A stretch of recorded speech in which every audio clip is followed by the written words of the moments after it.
All right, welcome back, everybody, to another deep dive. So we get right into it. Yeah, we go deep. We go deep on stuff. Today we're diving into something pretty iconic. We're going to be looking at John F. Kennedy's peace speech from Juneteenth, 1963. Right. Now, a classic. It is a classic, and we are going to be looking at this through the lens of a YouTube video by Sachs, who brings a really interesting perspective on the speech, something I hadn't really thought of before. Right. So yeah, and you think you know the speech. Yeah. But Sachs brings something kind of new to the table that I think will kind of reframe our understanding of it. Yeah, I think so too. Yeah. So let's jump into it. So let's do it. Sachs kicks things off with this point that, and it really surprised me, that Kennedy's speech wasn't actually directed at the Soviet Union. Exactly. You would think. Right. That, like, why is he giving this big peace speech? Yeah, you would think. If he's not talking to the Soviets. It would be the Soviets, yeah. But Sachs points out that Kennedy he was speaking to the American people. To his own people, right. So that's a very interesting kind of a... It's a different lens. To look at it through. Yeah. So why would he do that? Do that? Why would he focus on his own citizens in a speech? It's a great question. About peace. And I think it was a brilliant rhetorical strategy. Yeah. Seems kind of counterintuitive. Right. When you think about it. You got to remember, this was like the peak of the Cold War. Right. This was a time of just immense fear and distrust towards the Soviet Union. Red Scare. So to even suggest peace was seen as a risky move. Yeah.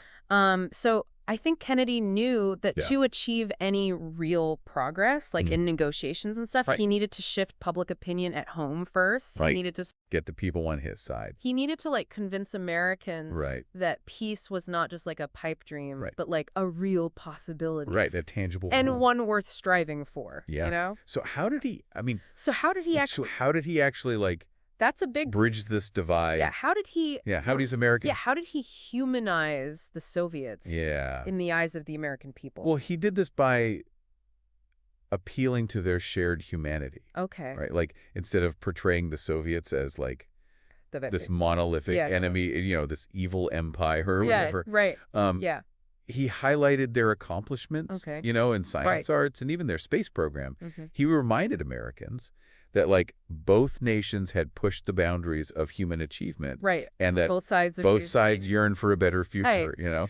Yeah. So like, do you have an example of this? Yeah, absolutely. So Kennedy actually states this, and I quote, "We all breathe the same air. We all cherish our children's future. Right. And we are all mortal." Powerful. These words, I mean, they cut through the ideological clutter of the Cold War and remind us of our shared human experience. Yeah. So, I mean, this is something that's really interesting about this speech is like, it still resonates today. Absolutely. You know, Sachs even mentions getting shivers when he listens to it. Yeah. He gets chills. It has a real timeless quality to it. Yeah. And that emotional response, I think, speaks to the enduring power of Kennedy's words. Yeah.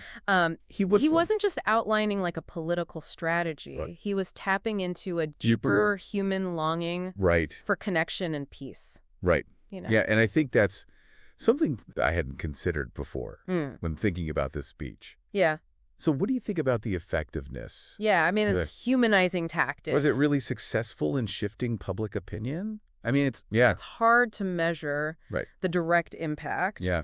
It's hard to quantify that. Right. Nope. But I don't, there's no doubt that Kennedy's speech played a crucial role in shaping the discourse around the Cold War.